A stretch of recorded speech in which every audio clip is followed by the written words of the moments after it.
Intellectual property के हवाले से पाकिस्तान के किसी भी इलाके में कोई भी शख्स जो है जब मुतासिर होता है, उसकी इंटेलेक्चुअल प्रॉपर्टी को ख़तरा होता है, चुरा ली जाती है जी, तो वो केस कहाँ करे? क्या वो अपनी करीब जो भी कोर्ट्स हैं वहाँ पर ये केस कर सकता है? जी, ये कन्फ्यूजन है लोगों में। और मोस्टली पहले ये होता था कि तमाम जो एडिशनल सेशन जजेस की कोर्ट्स थी वहाँ पे उनको ये जुरिस्डिक्शन थी कि वो वहाँ पे ये हम लोग केस दायर कर सकते थे।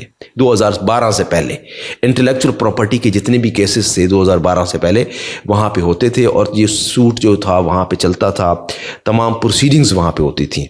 लेकिन 2012 के बाद ये अलग से IPO एक्ट 2012 का वजूद हुआ, और IPO एक्ट 2012 के बाद स्पेशल ट्रिब्यूनल तख्लीक किए गए। अब इस काम के लिए एक्सपर्ट जो ट्रेंड जजेस होते हैं, जो स्पेशलाइज्ड होते हैं इस फील्ड में, उनको कोर्सेज करवाए जाते हैं। इंटेलेक्चुअल प्रॉपर्टी के जो लॉज हैं और इसकी जो प्रोसीडिंग्स हैं उनके अलग से ट्रिब्यूनल मौजूद हैं।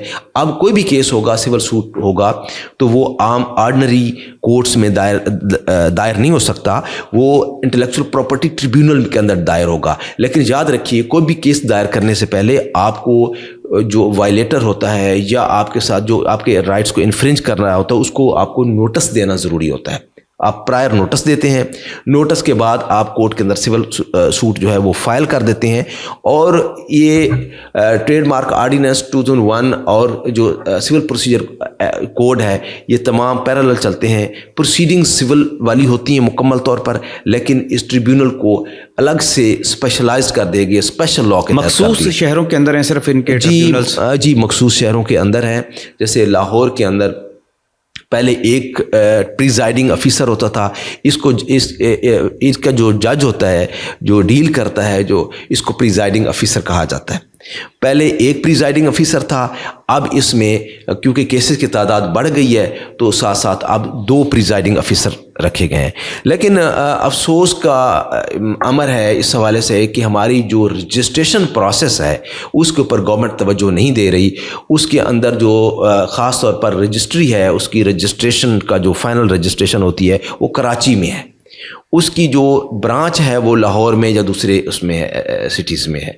तो ये एक वहाँ पे मुअम्मा है कि जी मोस्टली जो रजिस्ट्रेशन का प्रोसेस होता है वो लेंथी होता है, लिंगर ऑन हो जाता है, और जो वहाँ पे जो रजिस्ट्रार है वो विज़िट नहीं करता, और वो जो केसेस डिस्प्यूट में चले जाते हैं वो डिस्प्यूट जल्दी रिजॉल्व नहीं होते। क्योंकि याद रखिए कि 2 इसमें काउंट हैं। एक काउंट ये है कि जो रजिस्ट्रेशन के प्रोसेस के अंदर लिटिगेशन होगी वो रजिस्ट्रार ट्रेडमार्क देखेगा उसको, और लेकिन अगर उसके साथ जो रजिस्ट्रेशन के बाद की सूरत हाल होगी वो उसको IP ट्रिब्यूनल देखेगा। काफ़ी पेचीदा काम है जी। और IP ट्रिब्यूनल के बाद जो अपील फाइल होगी वो हाई कोर्ट में फाइल होती है। वो उसके अगेंस्ट आप किसी दूसरी ऑर्डिनरी कोर्ट में नहीं जाते, डायरेक्ट आप हाई कोर्ट में अपील फाइल करते हैं। तो पेचीदा इतना नहीं है, इसको सिंपल इस हवाले से बनाया गया है कि IP ट्रिब्यूनल के बाद आप फर्दर अपील का जो हक है सिर्फ एक कोर्ट में रखा गया, वो हाई कोर्ट है।